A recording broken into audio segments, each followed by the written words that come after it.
In terms of my guitars, I think my favorite at the moment is a Fender Jaguar. This thing was actually kind of customized to, and all the electronics were stripped out except for this one Seymour Duncan and a volume knob. So, but it holds an amazing tune. The intonation's actually surprisingly awesome on it, and I just like the way it feels. In terms of other guitars, I've got these two. These are left over from kind of the Janus touring days. This is a custom 25, and this is a custom 22. Both kind of have really unique, distinct sounds.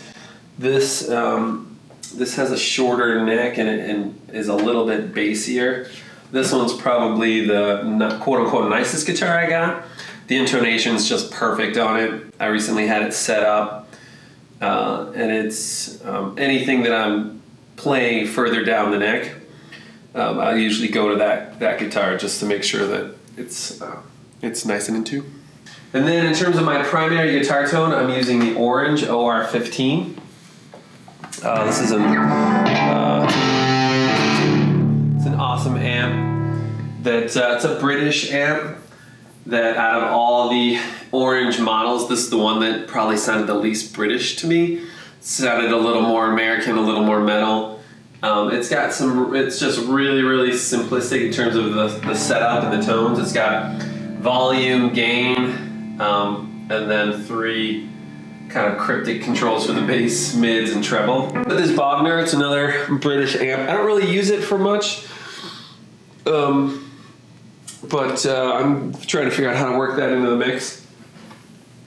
The orange, in terms of how I record this, I've got a condenser on the bottom 12 cone and then just your standard SM57 on the top. So I blend those two mics together. When I record, they both have really distinct kind of tones and sounds.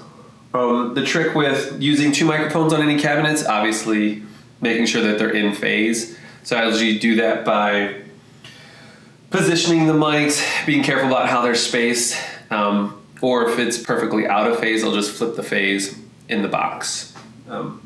But those particular mics on that particular cabinet are my favorite sound to date. And then the last part of my guitar rig is this old Mesa dual rectifier.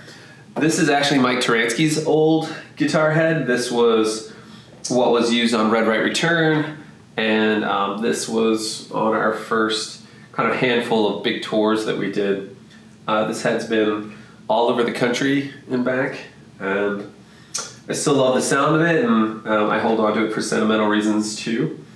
This is a Mesa Dual 12, and I essentially use this rig for any kind of color tones or textures. I really like the idea of going with something a little more unique like the orange for the chord distortion tone, since the Mesa tone is so widely used. I try to kind of save it for messing with it so that it doesn't sound like the Mesa. So basically what I've got a handful of pedals that I'm pretty big fans of. This Electro Harmonics Pyramids is just a really cool flange pedal with a million different presets, controls. This Synth 9, it's probably my favorite pedal. It just basically makes the guitar not sound like a guitar. So it emulates a bunch of synth tones, and I used it on the drive cover for a couple parts, and it essentially can kind of make your guitar sound like a variety of different synths, as well as it can add thirds and fifths and other harmonies to your tone. And then I got this TC Electronics Flashback, which is a pretty awesome reverse delay. And then I've got a real McCoy wah pedal here, which is pretty cool. A couple other pedals that I don't really use all that much. The Hall of Fame Verb pedal, this one's pretty cool, but I just haven't used it to date. And then just your standard EQ. So that is my guitar rig.